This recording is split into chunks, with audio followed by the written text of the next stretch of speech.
What's up, guys? Welcome to another video. In this video, we're going to talk about another leap option that I'm going to be playing for the January 19th, 2024. So the company is Uber. If you don't know what they are, you can look them up. But basically, they're a rideshare and a delivery company. So basically, the way it works, and I know most of you guys already are aware of what Uber is, and you guys use Uber. But for those that don't, basically, there's two main parts of their business right now. There's the ride share, so you have an app, you need to get downtown or you got to get somewhere, you order a car, they pick you up, they drive you, that's it. Then there's also delivery portion. So let's say you order a Happy Meal from McDonald's, they get it from McDonald's, they drive it to your house or your place of business, wherever you ordered it from, and they deliver it to you. So right now, those are the two models that Uber is currently running on. And we're going to take a look and we're going to go through their investor presentation from their, basically it was like an Uber day for investors. And they went through 184 slides or 189 slides, something ridiculous like that. So I went through and I picked the most relevant, and I'm going to talk very quickly on each one of those. And then after that, we're going to take a look at the chart and we're going to see kind of what I think Uber is going to do in the next 2 years. So with that, let's get into it. Like I said, there's a lot of slides, so we're going to go through them quick. Number one, so they're focused more on growth opportunities. So this is a growth company. They've been beaten down in the post-pandemic, once everyone started to recover, because they did very well during the pandemic. So it's a bit of a reverse from most other companies. So now they're starting to face some headwinds as opposed to ramping up like other companies. But anyway, so one thing that I noticed here, there's Lime scooters. I don't know if you guys are aware, in New York they're very popular. Postmates is another very interesting thing that I see on this first slide. And Postmates is basically, it's kind of like Uber Eats, right? But they already have an established network of restaurants. So that's very interesting. That's good. Then the expansion. So they were in 8 cities in 2011, and now they're in 10,000 cities. So they're expanding worldwide. And you're going to see kind of a theme here for Uber where they have a lot of forward-looking plans, a lot of things that they want to do in the future. And a lot of that is built off of being a giant network. So there's benefits that come with being a giant network in terms of pricing power and brand and all that other stuff. So they're working on that. Like I said, 8 cities to 10,000 cities. That's a big jump in 10 years. Here are the major offerings that they have right now. Back in 2011, they offered 2 different types of vehicles. There was an SUV and there was a sedan. Now you have Uber X, which is a little bit more room. Uber XL, which is larger. Share, which is multiple people in the same Uber. Uber Green, which is an EV or hybrid vehicle. Black, which is a regular service. SUV, which is a SUV, obviously. Comfort, which gives a little bit more luxury. Reserve, taxi, moto. You guys can see where we're going with this, right? Auto, there's a shuttle for buses. Health, so to get the elderly to doctors or hospitals. Inner city, hourly, rentals, so you can do a long-term rental for Uber Connect, dropping packages, public transit, 2 wheels and scooters. So this is kind of where the Lime comes in. Car share, multiple people with the same car. So you can see, look at all these different offerings that they've had over the last 10 years. They've just been branching out into a bunch of different industries. So this one says, new longer distance multi-day offerings will help gradually displace car ownership. So in their mind, they believe that in the future, a lot more people will not even need cars. And I could definitely see that in the bigger cities like New York and LA, and if you're looking internationally, like a London or something like that, where it's a big city, it doesn't make sense to have a car. Uber is already a dominant factor in New York City, so I could see that coming to larger cities as well. Autonomous vehicles will lead to significant expansion of the total addressable market. So this is another, pie in the sky type thing that Uber is looking at implementing, is autonomous vehicles.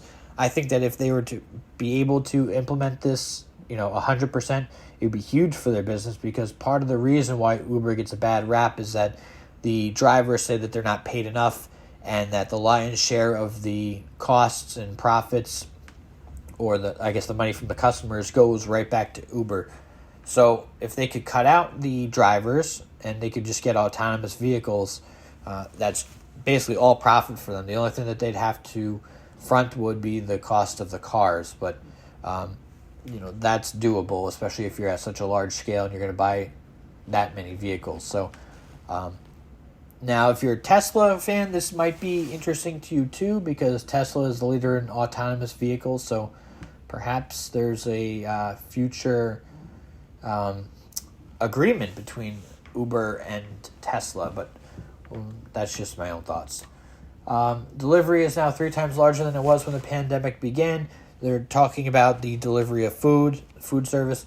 So basically, during the pandemic, people got used to ordering food, and now that the pandemic seems to be on the decline, people are still in that mode, right? You can see that the bars are continue to grow. It has leveled off a bit here, but still 54 from 17 billion. Even if it leveled off a little bit, you've still seen tremendous growth in this area, and that's really helped their business. So direct addressing of 200 billion plus last mile logistics opportunities. So again, they're kind of just speaking to their total addressable market and their partners. Down here you can see 7-Eleven, Adidas, McDonald's, all the major companies. I could just see a world like you can see on the screen, right? That you order some AirPods, you lost your AirPods, you order AirPods, and you don't have to wait 5 or 6 days for shipping. You can get them, in an hour in some places, or a couple hours, because your Uber driver just goes to the Apple store and they pick it up and they drive it right to you. So this seems to be the new world that we are living in, and Uber is placed nicely to take advantage of that. Redefining economics of truck ownership. So I know we're talking about a bunch of random things, but like I said, the whole presentation was like 189 slides, so I jumped around a little bit and I picked and choose which ones. So anyway, this is the trucking part of it. So they're starting to get into, it's called Uber Freight. So in other words, large shipping trucks going cross country, they want to get involved with that. And this is kind of what they bring to the market: quick payments for drivers, efficiency. If you have 4 loads, you can see where you're going to go, and they map it all out. Endless options and loyalty. So it looks like they give a company card to the drivers. Access to 1 million drivers. This is the largest digital fleet. This goes back again to all of the drivers in the Uber web. So you can see they have a lot. This is part of the whole pricing power, right? You have so many people under your web, and you can kind of push them in different directions as you roll out new offerings. So growing range of options to go anywhere and get anything. So basically, Uber wants to be your one-stop shop for everything. And there are apps in Asia that kind of do this, where you have different offerings all under one roof, so to speak. But Uber is trying to bring that to America. So they give the example, right? You use Uber Rent for the weekend to rent your house. Then you need diapers for your kids. So you get it from Corner Shop, and it gets picked up by an Uber driver, and they bring it back to your house. Then you're going to have dinner, and what do you want to do? You want to celebrate with cake. So you order a cake from Cheesecake Factory, and Uber Eats goes and picks it up and brings it back to you. Then the kids all go to bed. You want to have drinks with your husband or wife, and you get it from, I guess, Drizzly. I've never heard of Drizzly, but you order it from Drizzly, and you get a driver that will drop it off to you. Then the next day, you guys all want to go down to the beach. You take an UberX trip to lunch on the beach. So that's all under one app. No need to switch apps, input credit card numbers, create accounts. It's all right there for you. So like they say, interconnected apps, go anywhere, get anything. They want this to be a one-stop shop for everything that you need. And it's very interesting, right? It seems like they have a great idea in practice, and it kind of makes sense as long as they can achieve what they're looking to achieve, and it doesn't get too clunky. But you also want to make sure that you're not straying away from your prime focus, right? But anyway, so significant shared tech operating at scale for lower cost and out-of-box functionality for faster launch. So this is kind of where I said, the scale. If you have a giant web of offerings and you have technology that can be implemented for each one of these different offerings, it'll help speed up the process, right? You already have a network of drivers. You already have vehicles. Drivers and vehicles are already dedicated to your app. They're already signed up. They're already doing jobs. So it's not uncommon for an Uber Eats driver to take a ride, right? Pick people up and take them to the airport. If you're already on the app and you're looking to earn money, you already have the vehicle, you're sitting out in the road waiting for something to pop up on your screen, then it just makes sense. Oh, okay, so there's no Uber Eats available. Maybe I'll pick up someone's prescription instead. So I think this kind of makes sense as far as kind of bringing everything under one hood. So cross-channel ad formats to deliver on advertiser objectives. So now, this is another interesting part of Uber that no one really considers, is the ads, right? If you put these little, whatever they're called car toppers, I guess, on top of your vehicles, so you already have, let's say, a network of 5,000 vehicles in the city, right? And they're driving around, they're picking up food from McDonald's, they're bringing it to people, they're picking up people and taking them to the airport, they're going all over. That's just free advertising, right? You have wheels on the road in big cities. Eyes are on your vehicles at some point, right? So it only makes sense to be advertising on that too. Now, it's interesting to see that they didn't say anything about like car wraps or something like that. Maybe that's in the future. But, once you have the eyes on you, you can kind of use your marketing how you choose. So that was another interesting point that no one thinks about for Uber. So this is kind of the advertising flywheel effect. So you invest in growth, you build out this giant network of different offerings and different employees, you get more users on your app, more drivers in your network, you get more data, you see how everyone is moving, you can see what people like, what they don't like to order, or places that they like to go, what services they choose. Then you can create more value. You cut out the things that aren't working and you put money behind the things that are.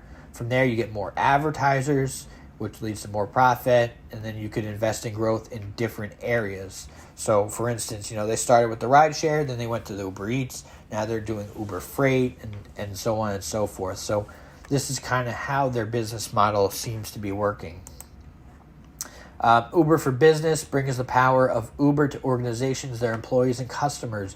So, in this, they're talking about how they could be like a full suite for employers. So you think about like a Facebook or a Google, they can just be everything that they need, right? Travel for the business employees, right? Meal programs, they could set up lunches for the employees, marketing, logistics, driving people around, Uber Health. So they want to be a one-stop shop for businesses as well. So I think this is another interesting offering that Uber is looking to accomplish. Provide seamless business travel meals while traveling and commute solutions. So similar to what we said before, just being a one-stop shop for all things travel. Business to business represents a huge opportunity. So they note a 400 billion TAM in mobility. TAM is total addressable market, right here obviously.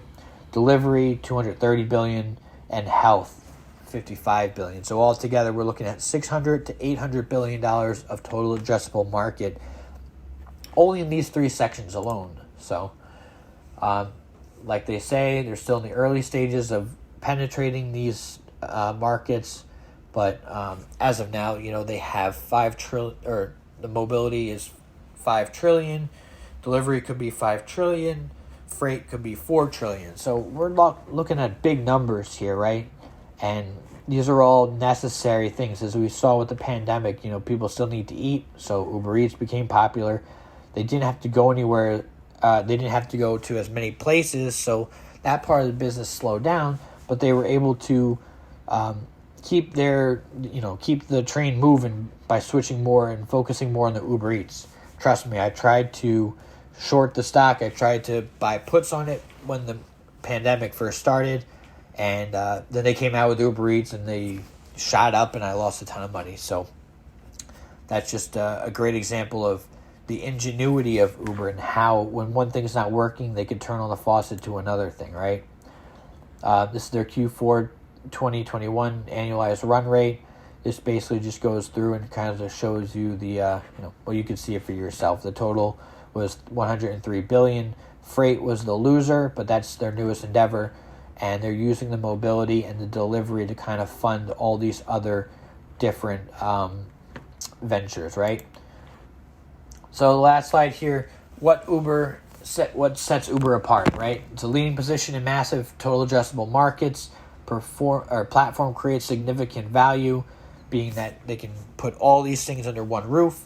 Exceptional growth and profitability. They expect 22 to 25% gross bookings in fiscal 21 to 24. And they expect $5 billion in 2024 adjusted EBITDA.